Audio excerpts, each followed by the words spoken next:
একটু ওয়েট করেন, সময় তো দিবে, আসতেছে, শেষ হোক। মিস্টার হাসান এইদিকে ইয়েস ইয়েস মাননীয় স্পিকার, আমি অ্যাড্রেসিং ইউ। মাননীয় স্পিকার, আমি আপনার প্রোটেকশন দাবি করছি, কারণ আমরা যদি সরকারের সমালোচনা করি আমার এলাকার বাজেট দিয়ে বন্ধ করে দিবে না, সেটার কিন্তু নিশ্চয়তা নাই। 28-এর পরে কয়টা সংখ্যা হয় আমি আর্টস ইংলিশ ডিপার্টমেন্টের ছাত্র, আর্টস ব্যাকগ্রাউন্ডে পড়াশোনা করছি, আমার মাথায় আসে না 28-এর পরে কয়টা সংখ্যা হয়।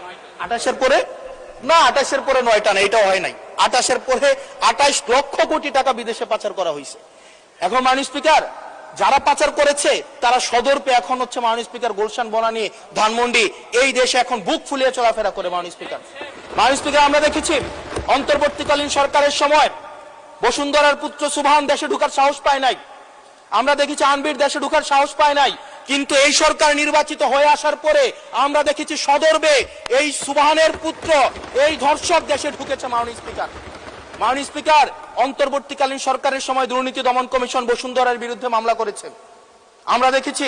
এই মামলার কি অগ্রগতি হয়েছে সেটা আমরা জানতে চাই। আন্ডার টেবিল কোন ধরনের সমঝোতা হয়েছে কিনা, যদি সমঝোতা না হয়ে থাকে তাহলে তাদের বিরুদ্ধে আইনগত ব্যবস্থা নিতে বাধাটা কোথায় সেটা বাংলাদেশের মানুষের সামনে প্রকাশ করতে হবে। মাননীয় স্পিকার, অন্তর্বর্তীকালীন সরকার এই বসুন্ধরা গ্রুপ যারা বিদেশে টাকা পাচার করেছে, মানুষের সম্পদ দখল করেছে এবং মিডিয়ার মধ্য দিয়ে আওয়ামী লীগের গুম খুন হত্যাকে যারা বৈধতা দিয়েছে, তাদের খুঁটির জোর কোথায় সেটা আমরা জানতে চাই। মাননীয় স্পিকার, আমরা মাননীয় স্পিকার অবশ্য শুনতে পেয়েছি, বললে অবশ্য অনেকে রাগ করে। মাননীয় সদস্য, আপনার সময় শেষ হয়ে গেছে, তারপরেও চিফ হুইপ মহোদয় অনুরোধ করেছেন আরো 3 মিনিট বাড়ানো হলো। থ্যাংক ইউ মাননীয় স্পিকার।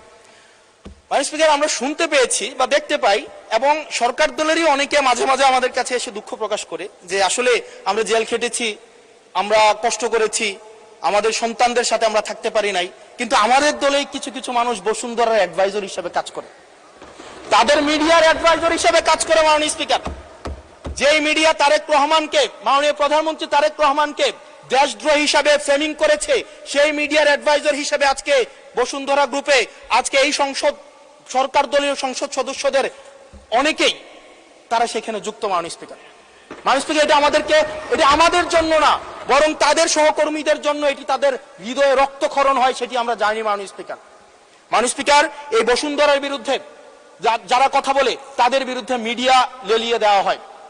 মাননীয় স্পিকার, আমরা যারা ঋণ খেলাপি, যারা ব্যাংকগুলোকে দখল করেছে, যারা গণতন্ত্র পথকে রুদ্ধ করেছে, গুম খুনের বৈধ, একটু ওয়েট করেন, সময় তো দিবে, আসতেছে, শেষ হোক। যারা গুম খুনের, আমি আপনাকেই বলছি মিস্টার হাসান এইদিকে।